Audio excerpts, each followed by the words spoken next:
Today on my 90s quest, I take a sip of some of the most iconic drinks of my childhood.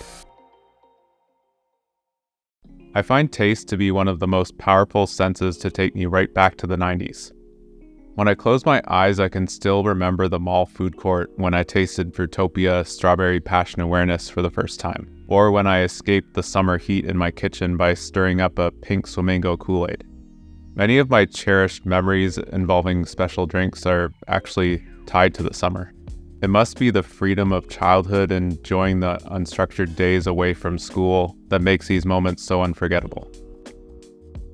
In present day, I thought it would be fun to visit some stores and see what special drinks from my childhood are still available. Maybe I can relive and reconnect with the simple pleasures of those carefree summer days. In the 90s, Kool-Aid was huge. It used to be an entire shelf in the grocery aisle. It's a far cry from those days since they've switched to a couple mixed with water packages on a tiny shelf connected to the water aisle. For this video, I really wanted to try Pink Flamingo again, since it was my favorite flavor in the 90s, but you can only really find generic flavors these days. Apparently they brought back Pink Flamingo in America in 2014, but I'm a decade too late. Since Pink Flamingo was cherry watermelon, I thought I would try mixing the two flavors. It's kind of funny now that you have to squirt this little thing into your water and you don't really enjoy the ritual of mixing the Kool-Aid powder with the sugar. For me, this one didn't really work. It honestly tastes like watered down Kool-Aid, and I even added extra to it. I think my next plan will be to find some powder packs from the United States soon and do a YouTube short. Orbitz is a drink that has lived in infamy in my mind since 1997. To this day, I try and bring it up in conversations when I have a chance. It was this weird, unique soda with floating goo pieces, with very interesting flavor combinations like blueberry, melon strawberry, and vanilla orange. I would have loved to try Orbitz for this video, but it's been gone for so long I would have to buy a really old bottle on eBay. But the company who was behind Orbitz, clearly Canadian, still exists today under different owners. They were also responsible for the flavored sparkling water in the 90s, which by some miracle they brought back in 2018, so I thought I might as well try it for this video.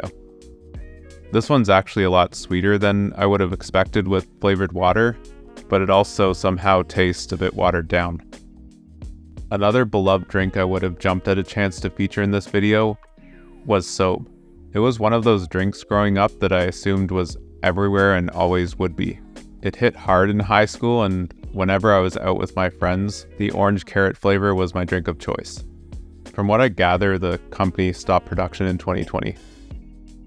It's kind of sad because it's something I haven't thought about in a long time, so when it vanished, I had no idea. Let's hope they bring it back someday.